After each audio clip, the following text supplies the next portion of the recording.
All right, so welcome everyone. This is our Careers in Criminal Justice panel. We are excited to have so many students in the room and quite a few on Zoom as well. And my apologies to those in the room. I can only make one projector work at a time, so you're just going to have to look at that one.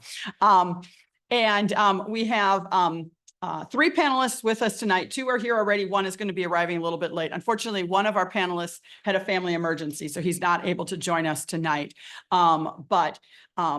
We appreciate Cam and Hannah, and then Daniel will be joining us, taking the time to share a little bit about their jobs, their careers, their roles, and things like that. So we have Cam on Zoom. Daniel will be joining us on Zoom, and Hannah is actually in the room with me. So I'm going to start with the two who are here. I'm going to have them introduce themselves. So Cam, I'll go ahead and if you could just introduce yourself, tell us a little bit about your role with, in your case, the cold case, and then what that, just like a quick introduction, and we'll have everybody do that, and then we'll dive in a little bit more in detail. Okay.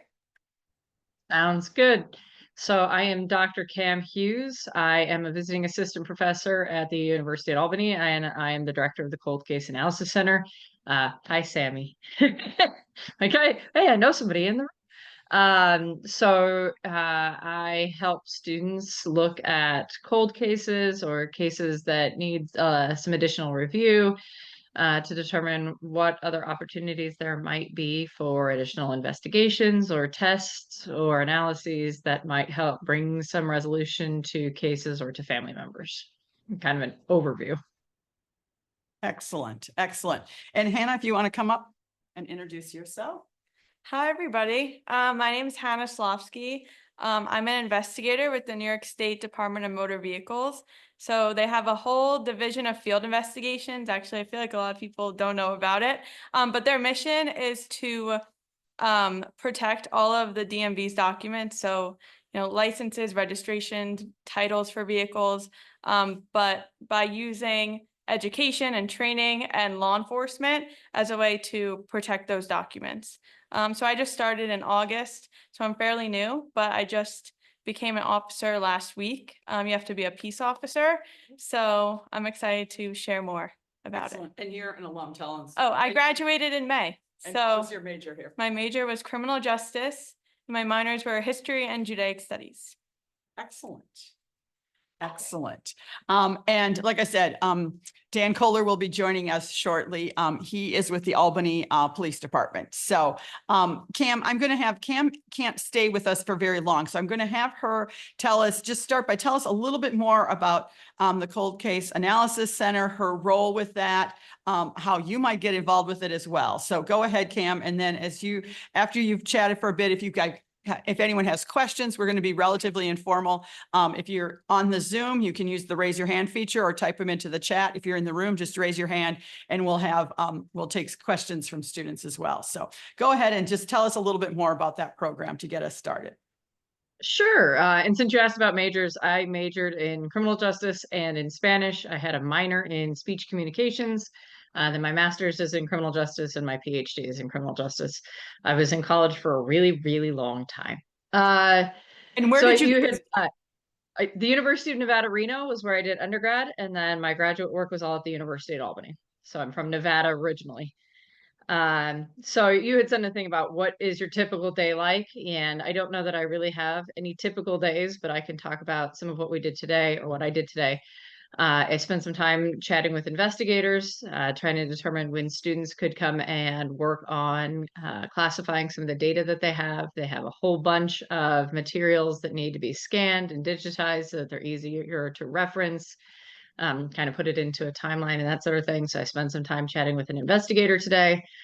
I spent some time reviewing some crime scene footage and some images associated with that.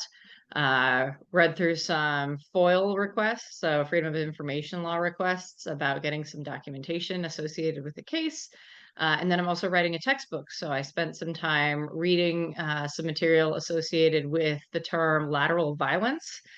because my textbook is about cold case analysis in higher education, and lateral violence can help us better understand why some types of cases might have gone cold or might not have received the same investigation. So I'm writing a chapter about that right now. Yeah, so days are all over the place depending on what we're doing. I, have been on site with students helping to go through material, work on the timelines, digitize, meet a whole lot of investigators. Autopsy photos. It really depends on what I have on my desk that day. Excellent. What other And questions? how did you get involved with the cold case analysis? So it happened to be one of those right place at the right time situations. The position became available. I have been teaching in criminal justice for 15 years, including policing and criminological theory, so explaining why people commit crimes. But my dad was also a detective, and so I have spent my whole life around police and policing, and kind of working with crime, not crime, working with, but hearing about crimes and crime victims. And so it was kind of interesting to be in the position that I was in. I've also done a lot of work. It's super boring, but a lot of work related to quality assurance, which means making sure that data are being used appropriately, that confidentiality is being maintained, and making sure all of the appropriate laws are being followed, which does not sound like fun investigating, but is very, very important for being the director of a center. I can find people who are very good at investigating. There are great folks at the University of Albany, either as adjuncts or current faculty, who can talk a lot more about investigating, but making sure we have all of the quality controls and confidence controls in place is actually really important. But sounds really boring, so sorry. That's okay. Welcome, Dan. Dan has arrived. Actually, I'm going to have him just quick, and I'm going to spotlight if I lost you now. Where did you go? Oh, maybe he had some connection issues. So maybe he popped out. So, does anyone have questions for Cam, about her career, about the Cold Case Analysis Center? Yes. And I'm going to have you come up and ask your questions so she can see your face too.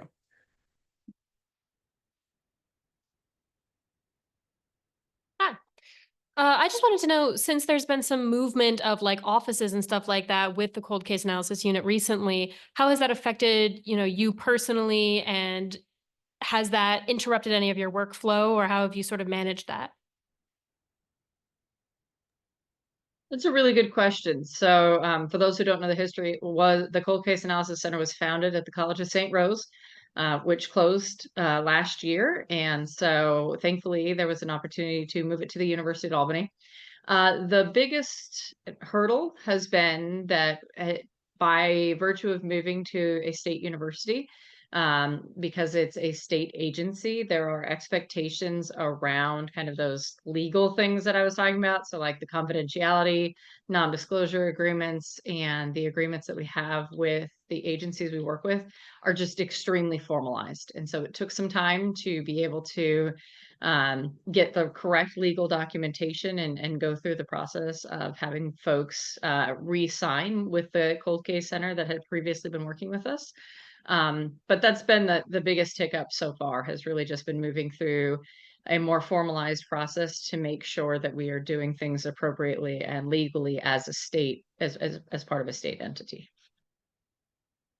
Excellent. And it looks like Dan is back. So I'm going to pull you up on the spotlight. And Dan, if you want to just introduce yourself, we did some introductions, and Cam is actually not able to stay with us the whole time. So she's kind of talking a little bit more first, but we'll have you introduce yourself really quick and then go back to her for a bit to see if the students have any more questions for her. And then we'll continue on with the panel. So.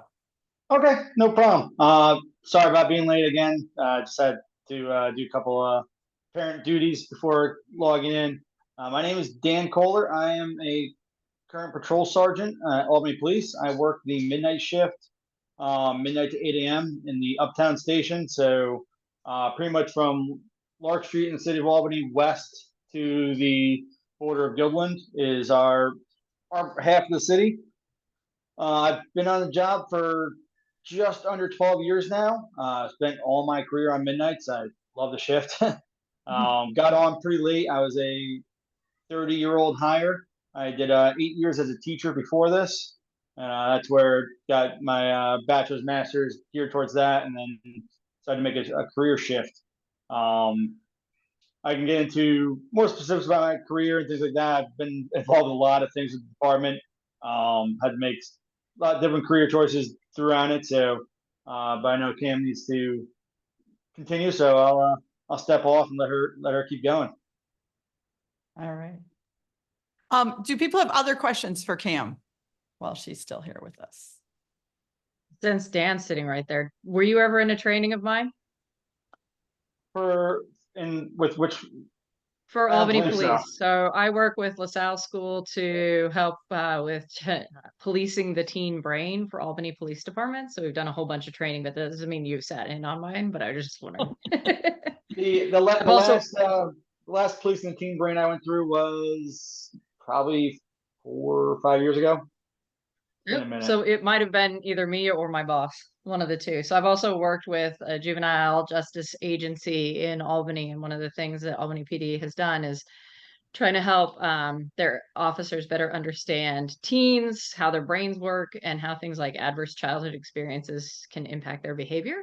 So I run into a lot of Albany police officers that way. That doesn't mean everybody knows me, but it's always good to know who the police officers around are, because if you ever need help, they're the best and most helpful people.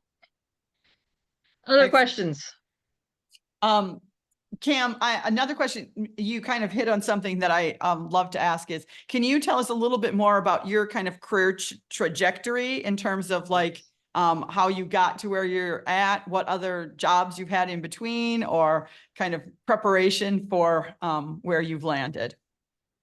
Sure. So when I got into my undergraduate career, my father told me I absolutely cannot be a police officer. So of course I picked a major in criminal justice. I am extremely proud of the fact that I earned a memorial scholarship for the man that my dad partnered with off and on for the years that he was an officer, up until that officer was killed in the line of duty. And so having spent my entire life around police, I wanted to continue in the realm of criminal justice, finish my degrees, and had no idea what I was going to do. So wrapping up my beginning my senior year, my mentor said, you should go to graduate school. And I said, okay, I have no idea what else I would do. So I applied to 7 different places.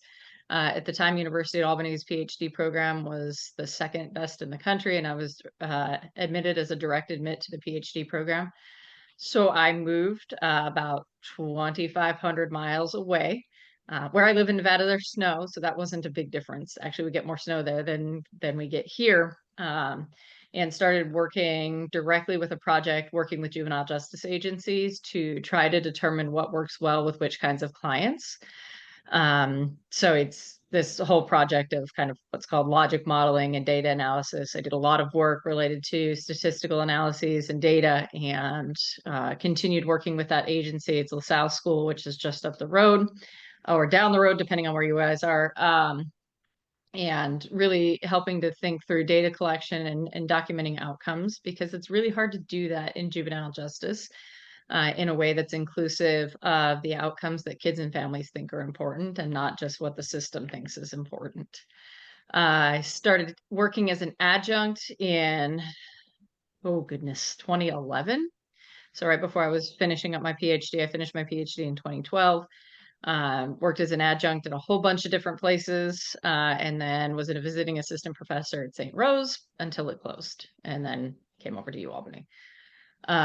Done a bunch of publications related to juvenile justice and outcomes and staff and workforce wellness, a little bit of work related to adverse childhood experiences and juveniles and staff, and then working in cold cases and better understanding kind of why cases might go cold, and what information we might be able to use to kind of reduce how often that happens.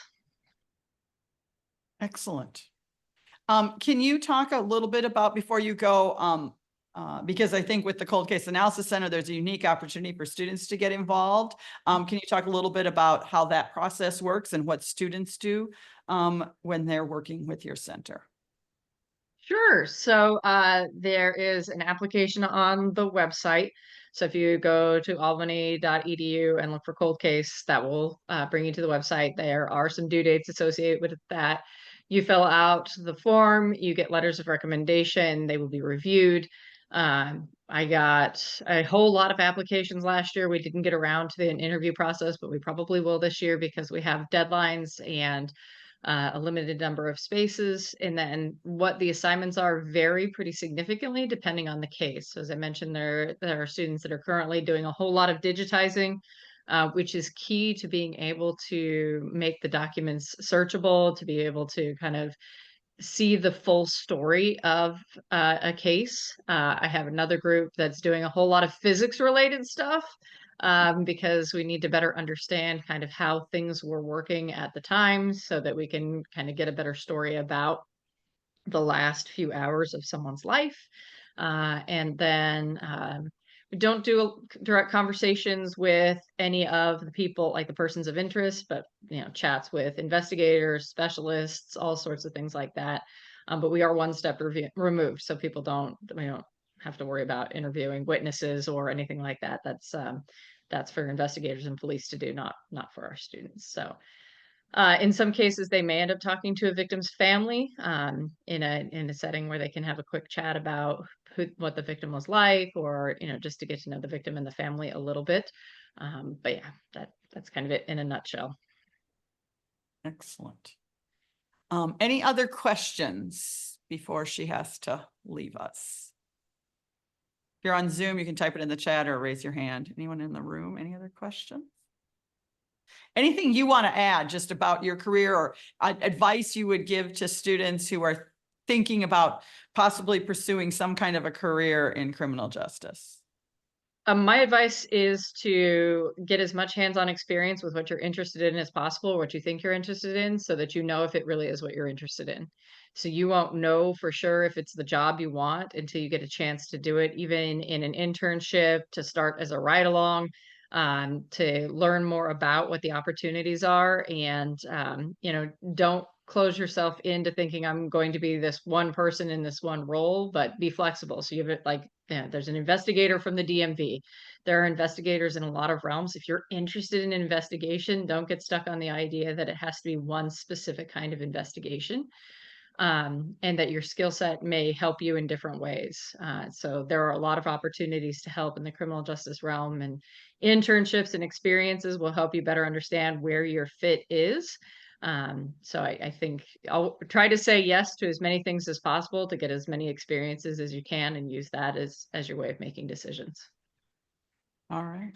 Thank you so much for joining us. Thank We are you. excited that you could join us, and I hope you're feeling better soon. Thanks so much. Take care. All right. Getting applause in the room. So Bye, everyone. excellent.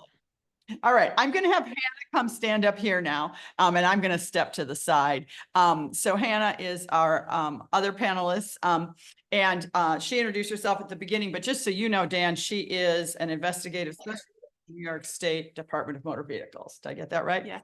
Excellent. So I'm going to have you guys start, and maybe I'll have Hannah, you start with give me a little bit of, you talked a little bit about it, your career is a little shorter than some of the others, but a little bit about what you maybe did in terms of internships or experience you got as an undergrad, and how did you get this job, and why did you pick this job as a first job? So Okay.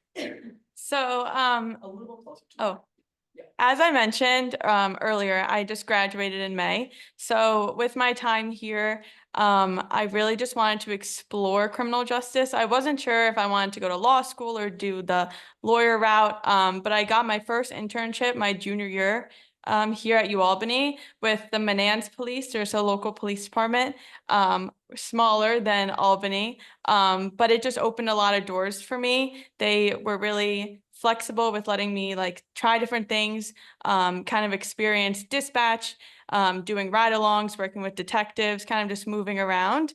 And then and then I actually worked there. I dispatched part-time for them. So those people that I worked with, I still talk to almost every single day. So really great connections.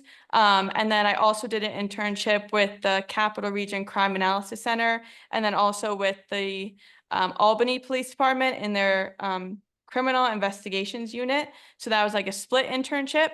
So I got to experience the crime analysis, but also doing work with detectives, speaking to victims, things like that. So I really just wanted to try everything. And then actually over the summer after I graduated, I'm from Long Island, so I moved up here for this job actually. But I interned in New York City with the Department of Investigation doing police oversight, which is something that I wasn't super interested in, but it, just gave me more exposure and more connections. So I was really grateful to have all those experiences, and all those people I met are just networking that I could use throughout my career. So I actually found out about this job with the DMV last spring. I went to a woman in law enforcement career fair sort of thing, where there was a panelist of women doing that talked about all their experiences in different police or law enforcement agencies. And then there was like a bunch of tables, and you could go up and talk to people. And I had actually already applied for this job on LinkedIn, and I was talking to the DMV, and it just sounded like it was a good medium for me, because I felt like I wanted to do stuff in the field, but I wasn't necessarily like 100% in to be a police officer. So I just continued to explore this job. I started the end of August. I moved up to Albany. Albany's the headquarters for the DMV, so there's a lot of room to grow and to build connections up here. So yeah, I'm just really happy for my experiences. Excellent. And Dan, you started telling us a little bit in your introduction, but do you want to tell us a little bit more about kind of what led you to this point and kind of steps leading up to this point in your career? Yeah, no problem. So, am I still muted or am I You're live good. here? I can hear you. Okay, good to go. So, like I said, I started off as a teacher. I originally had done kind of like the both ends of the spectrum. I had tried for service academies, but then also had applied. I was got into Manhattan College for phys ed. So I was maybe 20 points short on my SATs for service academies. So phys ed it was. I ended up going to Manhattan School in the Bronx. I ended up teaching for 2 years in New York City in the Bronx, and then moving up doing kind of a circuit of different schools, but always being a low man during some bad budget years during teaching. And I found myself kind of in that in between of not wanting to be like a 45-year-old substitute teacher. So, and like always being like bottom of the barrel. So, was looking at my options. Definitely still was an interest of like trying to serve the community. But I was getting up in that age of like of 30 and getting established in the Albany area. So ended up taking the civil service test for Albany, not knowing anyone in the department, not knowing anything of what I was getting myself into really. Had a good Saturday, got a good grade, and this was back when we would have test participants of somewhere around like 1,400 people taking the civil service exam, which obviously numbers are different now. So was very lucky to get through the full canvassing process and start as an officer back 2013, give or take. So it's been quite the ride.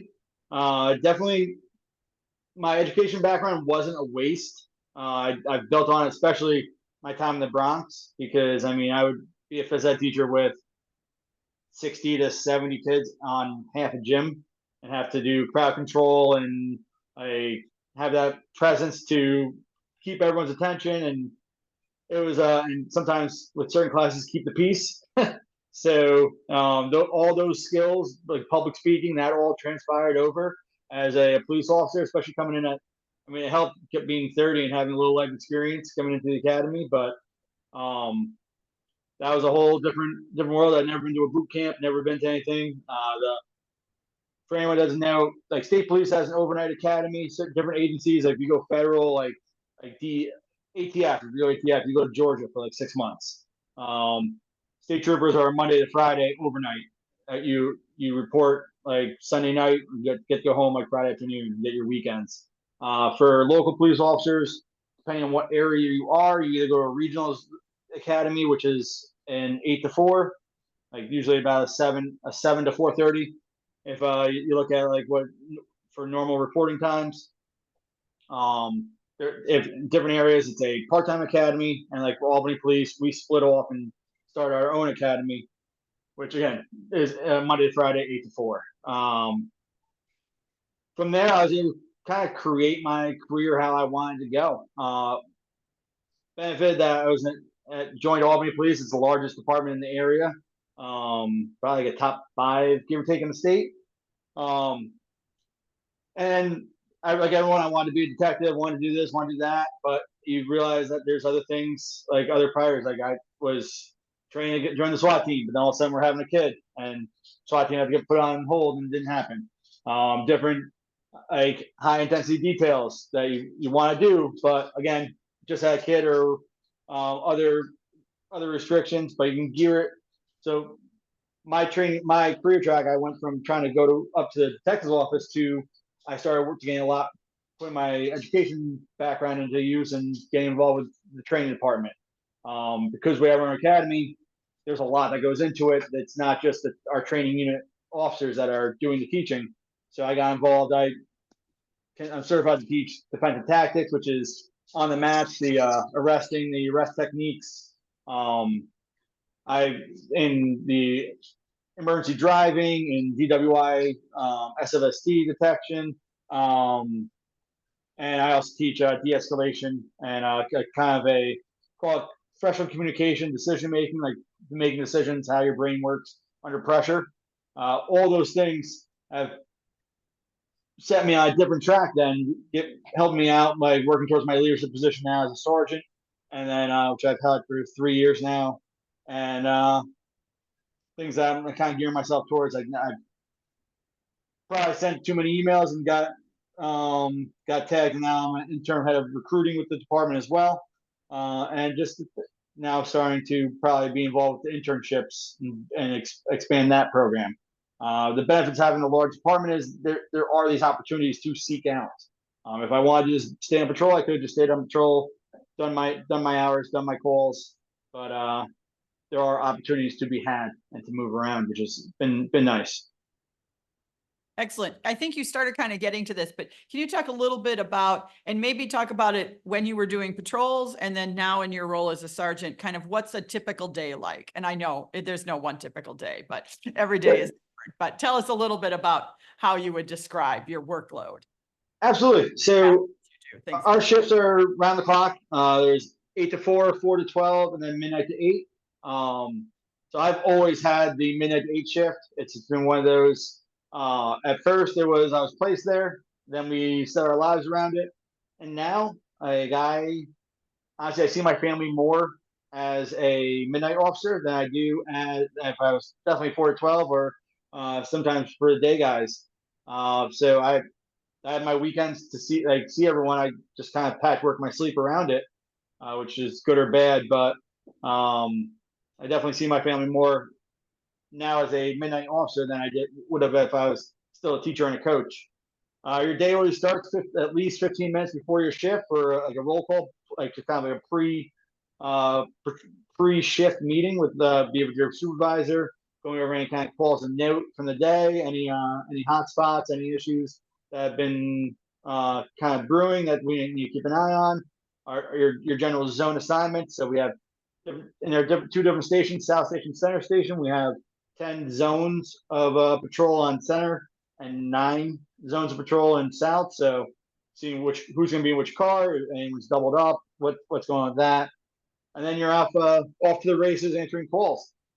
Right now it's winter. Things are generally a lot slower during the winter time. People aren't out and about doing any kind of any petty crimes out in the streets. Like we're starting to see an uptick in vehicle break-ins.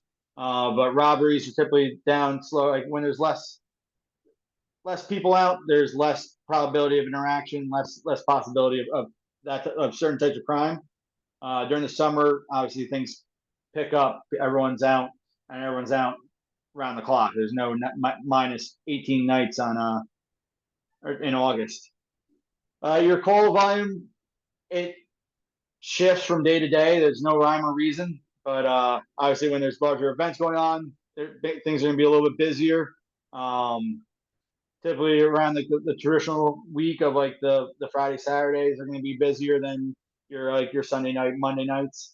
But you get anything from your just general neighbor trouble to vehicles that are just have broken down in a lane, you need to assist someone with getting home, to fights, domestics, and robberies, shootings, what have you. Like, and you will see the full spectrum, and there's no kind of like there's no matrix to follow as far as like what's going to happen next. It's just kind of following that radio call, which really makes the night interesting and makes the day interesting and breaks it up a little bit. Also, I mean, I enjoy when I do my time in the academy. It kind of breaks up my day, breaks up my year a little bit, so I can. I take it usually as overtime instead of being detailed out to it, but it gives just doing a different task does help keep it from getting into a lull of just answering calls. Excellent. All right, Hannah, do you want to talk a little bit about your kind of typical day to day, what you do? Sure, I can talk about where I'm stationed currently. I'm at the Albany field office. So basically, in the city of Albany, in their headquarters, they have 3 main offices that I could rotate to. So I'm doing a traineeship. So throughout these next 2 years, they're going to rotate me to like these different offices. So I'm currently at the Albany field office, or the auto theft site.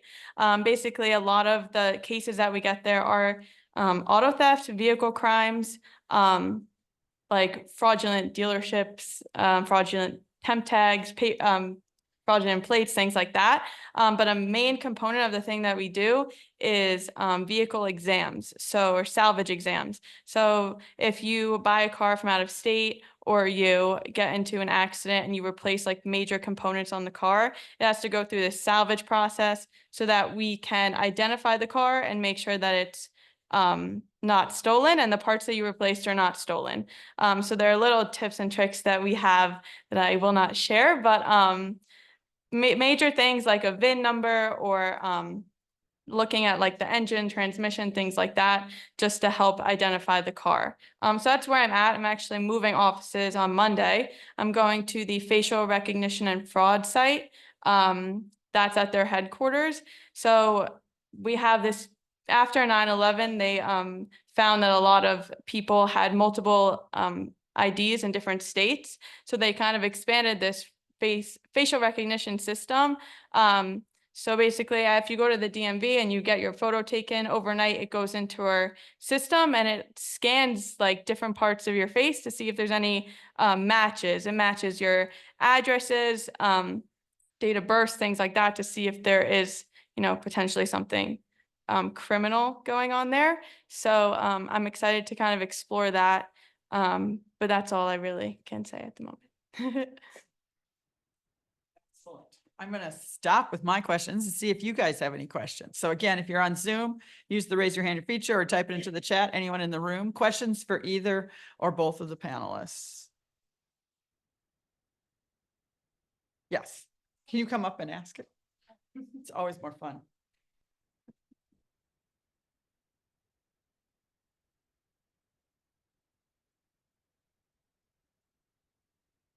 Well, Yeah, just talk right into the mic. okay, I have a question for you. Are you a sworn officer or is it, Yes. okay, okay. Okay.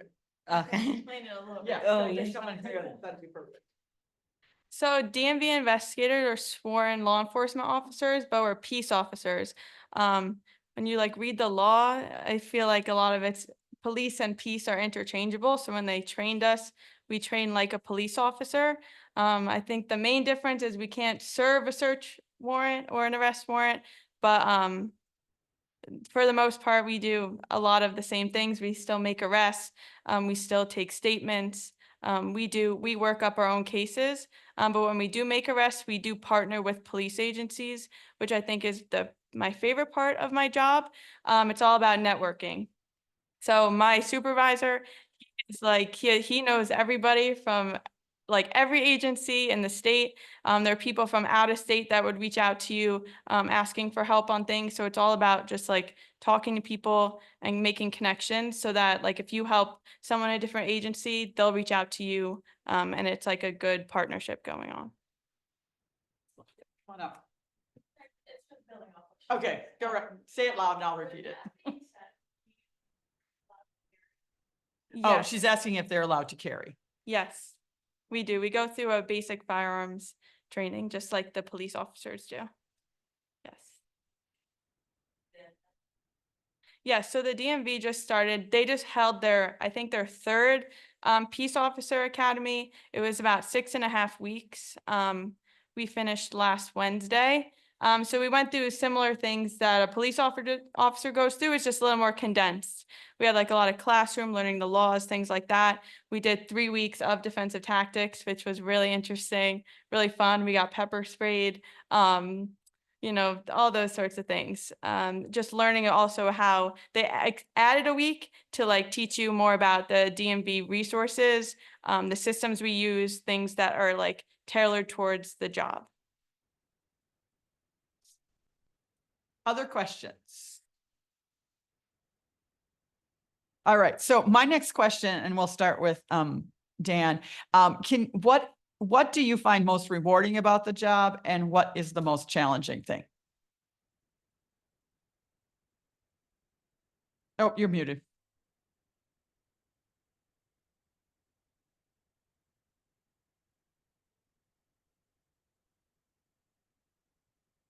There we go. All right. So definitely, like it sounds corny, it sounds cliche, but like there are certain calls that you go on that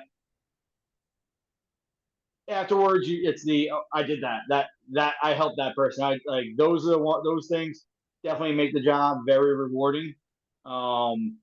It's there's events like where you do like there's a community events you go to and you see the response of certain families, certain kids, and how there's those takeaways that are very positive. Even some of the hard calls, like they are like in the aftermath when you get if there is a positive result, like it does help. There are other things that like that are rough. I mean, I have 2 young kids. Like that, a hard part of our job is my economy of time because there's that balance of work, overtime, gotta sleep at some point, plus then family time. And then there's the stressors of the actual job itself, which I mean, unfortunately, comes hand in hand. It's a whole new world as far as how we're handling how people respond to the stresses of the job and our response to critical incidents. I mean, I in my time, I've been through my share, which have been I have no problem speaking about anyone any questions about any of those, but like it's definitely like there are those other outside stresses that you don't see in other industries, other areas of even other departments that like may not deal with what we see with in the city of Albany. Excellent. Hannah, same question. Most rewarding, most stressful, or challenging? So I don't have much experience on the job yet. But I would say the most rewarding thing so far is just the people that I've met, even through my peace officer school. Just there was a group about 20 of us, and the bond that we kind of made, we're all from work all around the state, but the bond that I feel like I have with them afterwards is really awesome and something that I know we will carry throughout our career, and we'll be able to like work together and help each other as time goes on. The most challenging, just learning like certain things about the job. I feel like when you're taking statements or doing things like that, there's a lot of like little details here and there that you learn, I guess, as you go. But I'm still learning, so it comes with practice. Excellent. Other questions? Don't have other questions? Yes.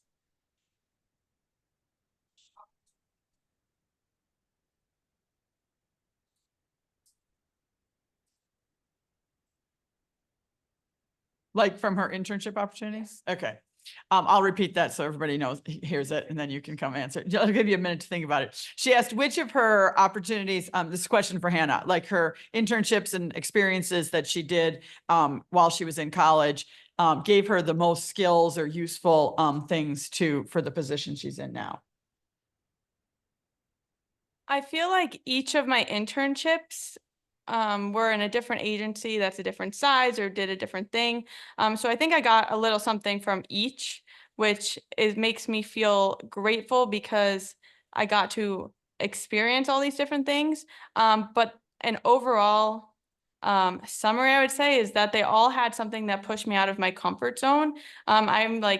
I used to be very like quiet and timid, and doing these types of things is something I never thought I would do, but I'm really passionate about it. So something as simple as like calling victims on the phone to get, more information or take a statement from them is something that you have to just like practice and do what you gotta do to like get it done.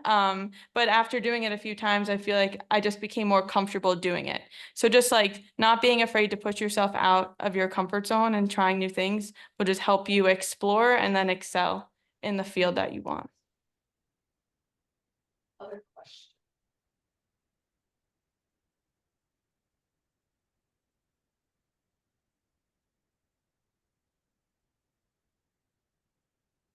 Anyone on Zoom? I'd like to give you, I mean, I have questions, but I'd like to give you guys a chance to get to your questions asked first, so. Dan, can you share maybe something unique, unexpected that has happened to you in this job that would surprise people? I mean, it's one unique and unexpected. It's definitely it's one of those. It changes your kind of outlook on things. I can say like one unique change is just like you look at different situations you go to differently. Like I go to bar if I go to a bar now, it's like you look around and you see like, oh, I want to stay away from that guy, and it's like a little more like whether you want to or not, you see a little bit more than what you used to. Like I was a happy-go-lucky like phys ed teacher, live in my own little world. But things definitely like those little unique changes. They're like what was it Hannah from DMV? Like what she said, like the confidence that you get, just like what I love seeing when I'm working in the academy, especially when we get people from like day one through the end of their 7 months with the academy, is like whether or not you come in as an introvert and extrovert, if you're confident, if you're not, like I already had some of those skills being a teacher and like being forced to speak on a daily basis in front of people, but getting people who are the church mice and they and not used to coming and speaking in front of people, taking charge, like we cultivate that. We can build that, and seeing the end product of what we produce, and like seeing how people, even if it's just a work persona, and they go home and they stay quiet for 16 hours, like and on their own, like seeing those changes in people is great. Yeah, that's great. I have to share a funny thing. I do event planning as part of my job I have for many, many years, and I cannot go to a concert or an event or a movie theater or anything without like checking where the emergency exits are and seeing people in the room. All of those kinds of just I can't stop my head from doing it. So you go through your checklist. I'm sure you also compare and contrast and say how you would probably do things differently. And it's just you become your own professional. I always call it like when I'm dealing with like my young guys in my squad or guys and gals in the academy, and just like honing the craft, and like you become your own professional in your own way. It's a whole different genre of professional, but like it's you start having your own little checklist of how things go, and like whether you're type A or not, you kind of cultivate that in yourself and create that in yourself. Excellent. Hannah, do you want to share? This is a little bit weird. I mean, it's kind of similar. Like I'm always looking at cars on the road. I'm always looking at license plates. When I dispatched, like you'd learn how to do like the phonetic reading of like letters. So like I would be driving with my sister and I'd be like, oh, Alpha, King, David, like it's just like it just like comes like it's just in my brain now and that's just how I function.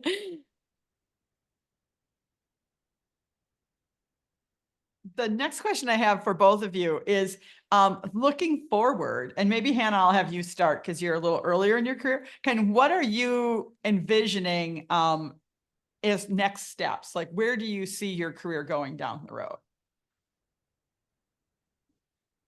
So right now, I haven't even been at my job for a year yet. But I see myself continuing to grow in the DMV. I'm excited to get out in the field. I haven't been able to do that much, but now that I'm trained, I'll be able to go out, make arrests, do things like that. Like that motivates me, and seeing the other people in my office do that also really motivates me. But for now, at least for the next 2 years, I see myself just learning more about how the DMV functions, documents, things like that, and becoming more proficient as an officer. Dan, thoughts? Where do you see? So, like I said, I think things changed as I progressed. Like I got hired. I was a little bit older, but like I was just recently married and no kids. So like again, DO and all these other special assignments were all on my like on the spectrum of things I wanted to do. As I was more involved with things, that changed. I evolved.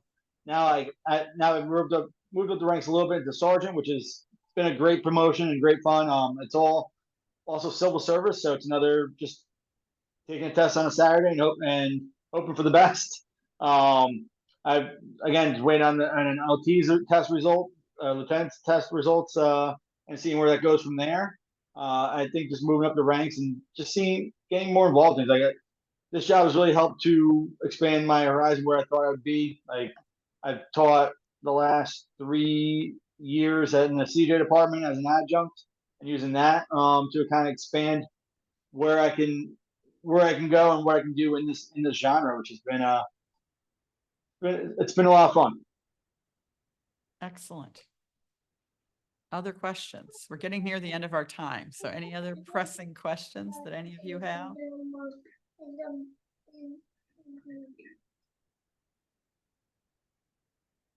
Anyone? All right. Well, I have a wrap-up question, and maybe we'll have Dan go first. Okay. What advice would you give to undergrad students? I think most of these are undergrad, and we may have a graduate student on Zoom someplace, but I think everyone in the room here is undergrad students, and I think most of the ones on Zoom. What advice would you give to an undergraduate student who it might be interested in a career anywhere related to criminal justice? What advice would you give to them while they're still in school or when they first graduate? Very similar to Han said, like get out, ask questions, meet people who are in that industry, and again, see if it's for you. If it's local or state police or state level policing, like contact for ride-alongs, and don't just do one. Ask for like different shifts, different times. Take as many tests as you can. There's no everything pretty much free at this point for if it's a state or local test. So get on as many lists as you can. Give yourself as many options. Everything brings its own benefits and challenges. So asking the questions of people like, what do you think of policing in this suburban area? What do you think of policing in this urban area versus a rural? There's those pluses, minuses, and some weigh out, some outweigh others. And then just do your research, guys. If it's a federal route or it's something non-sworn, that's great. Network and find people. Go to the career fairs and talk to people. Get people's cards and don't be afraid to shoot them emails because people will answer because that literally everywhere is hiring in the law enforcement genre.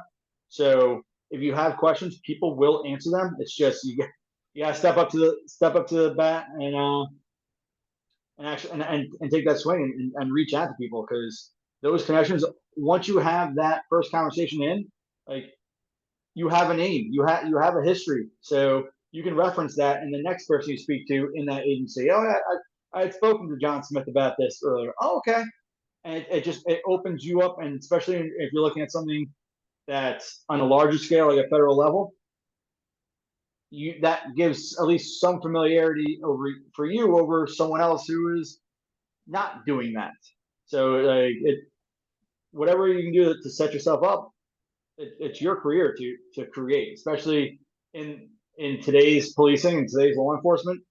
Like there's so many openings in so many departments, and within those departments, that you can create your career and let it be. It's no longer you have to wait 15 years to get what you want to try and get. There's people that with 3 years on or 2 years on or become detectives because of the body of work they're doing, the motivation they're showing. So it's one of those things that it's not an old boys club anymore. It's not like a all seniority and just and you got to earn your time. If you can prove yourself and show that you're motivated, show that you're there, whether it's to try and get a job, whether it's to maintain your job, whether it's to create a new position, do it. Excellent. Thank you. Hannah. I would definitely agree with everything that Dan said. Take advantage of everything that the School of Criminal Justice is offering you. I know I did. It was just, they're just constantly in those emails, the School of Criminal Justice or the Rockefeller College, they send out so many opportunities to connect with people. And just, if you do an internship, ask so many questions. I'm a very curious person, so I always ask questions, even if they're probably not going to get annoyed with you. But just like ask any question, like if you're unsure, clear it up. There's just so many opportunities out there, and Albany, in my opinion, is a great place to start exploring that. So thank you so much. I want to thank all of our panelists tonight. We appreciate you taking the time to talk with everybody. Oh, Janet's coming back. Welcome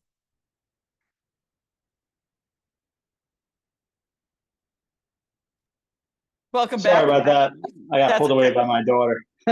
For a sec. That's okay. I was just thanking everyone. So I want to thank both of you, and thanks to Cam who had to leave a little early, but thank you so much for taking the time to talk with the students. I know that they really appreciate just hearing kind of the inside scoop on your career and your kind of career trajectory. And our topic tonight and for the rest of the class, for those who are in the class, is actually networking and informational interviews. So I think you've given them some good advice about how that can be helpful to them. So I want to thank you both so much. And for anyone, any students who are on the Zoom who are here just for the panel, you can go ahead and log off as well. For those who are staying. Just real quick, if anyone has any questions, they can always email me. If you guys want to just jot down real quick, it's DKOHLER. That's DKOHLER at albanyny.gov. Or just because it was old and outdated, we created a new website for recruiting. It was jointheepd.com, and on there you can shoot questions, and we have a couple of our members of our recruiting team that can answer whatever you have. If they can't answer it, they'll send it up to me, and I'll get back to you.